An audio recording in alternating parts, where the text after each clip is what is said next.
tahu bahwa sebagai musisi itu banyak sekali menipu para penontonnya dengan cara menaikkan program sinetron lawas terutama aktivitas, tapi ujung-ujungnya tidak sampai tamat.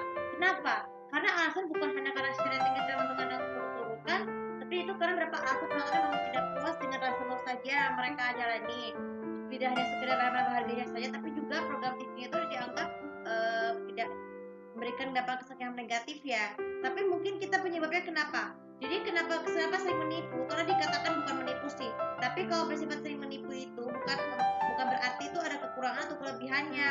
Tapi juga memang sih TV itu bersifat positif dan negatifnya.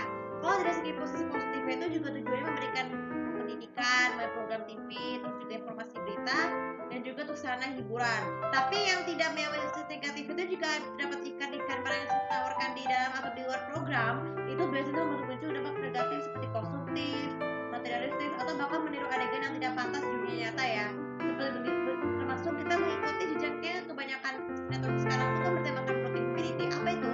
Itu adalah kekerasan manusia yang merupakan kejahatan seperti perselingkuhan, perebutan harta, terus juga kekerasan anak, kekerasan pasangan, atau kekerasan keluarga. Itu kan salah satu contohnya nih. Nah, tapi kita merasa lebih stres dan juga frustasi karena kita merasa tidak merasa puas ya. Apalagi di musim liburan seperti itu. Kan tujuan musim liburan itu tuh tujuannya untuk merefreshingkan diri setelah kita berhari-hari di sekolah atau bekerja, kita memberikan waktu libur. Nah, bagaimana cara mengatasi stres dan frustasinya? Pertama kalian harus ketika sama menonton harus wajib melihat jadwal TV di running text. Jadi kita beberapa stasiun Indonesia sudah banyak menggunakan running text untuk melihat jadwal programnya. Jadi tujuan jadwal program itu memberikan informasi yang lebih akurat kapan waktu yang tepat ya. Biasanya nggak selalu tepat waktu, banyak juga yang lebih atau kurang dari pas. Saya juga seperti itu. Jadi bisa berguna juga, kalian bisa memantau jadwal program TV-nya itu dengan cari lewat website ataupun dengan cara aplikasi jadwal TV.net seperti yang saya punya ini, dan juga masih banyak lagi.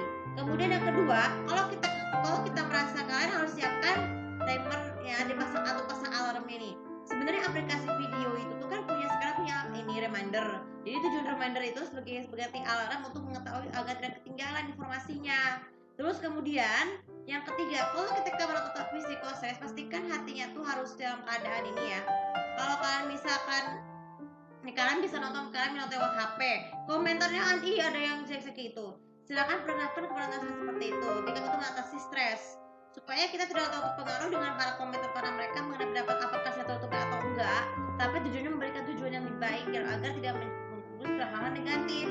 Kemudian yang keempat, cara yang keempat untuk menangani stres, jika dalam program lawas tidak terasa tertipu, kalian bisa menghindari diri dulu sebentar supaya menenangkan diri sebentar dengan melakukan aktivitas selain menonton TV seperti bermain video game ataupun melakukan kerja rumah, jogging ataupun berolahraga. Itu juga membantu mengurangi rasa stres dan frustasi di pagi harinya. Terutama di musim liburan, tidak peduli di hari musim sekolah atau kerjaan, tapi liburan itu juga diisi dengan lebih bermanfaat loh, supaya kalau perlu kalian bisa berekreasi ke taman untuk menghilangkan rasa dan jenuh. Kemudian yang kelima ketika kita bisa program TV, kalau kita merasakan komentar sinetron mereka jelek itu, awasi dan pantau anak-anak mereka dan menonton imitasi program termasuk kartun.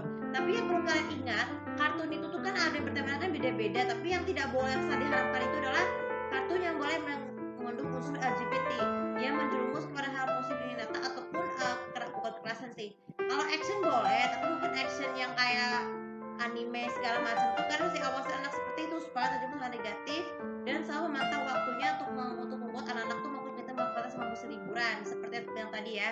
Dan yang terakhir dan paling penting sekali, kalian harus selalu rajin mengingatkan kepada mereka lewat sosial media atau selalu update supaya mereka tuh tidak ketinggalan. Jika data program mereka tidak tayang, ya sudah ikhlaskan aja, supaya mereka tuh lebih paham betul bahwa konten yang mereka nonton sementara itu adalah tujuannya agar mereka tuh lebih melakukan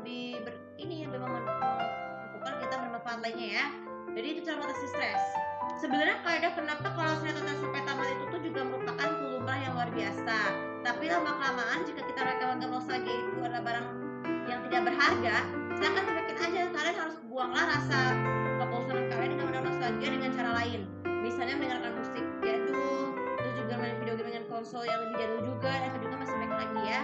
Atau kalian harus rajin mendownload video lama ke YouTube.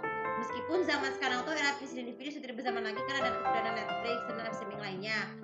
Tapi kalian bisa melalui YouTube supaya dapat data box seperti yang saya lakukan itu loh, supaya rasa jenuh agar kalian bisa berguna bagi kehidupan masa depan. Oke, video kali ini bisa bermanfaat dan jangan lupa masuk sosial media aku. Kalian bisa konsep tahu bagaimana strategi kalian untuk mengatasi rasa stres dan frustasi setelah kalian merasa tertipu dengan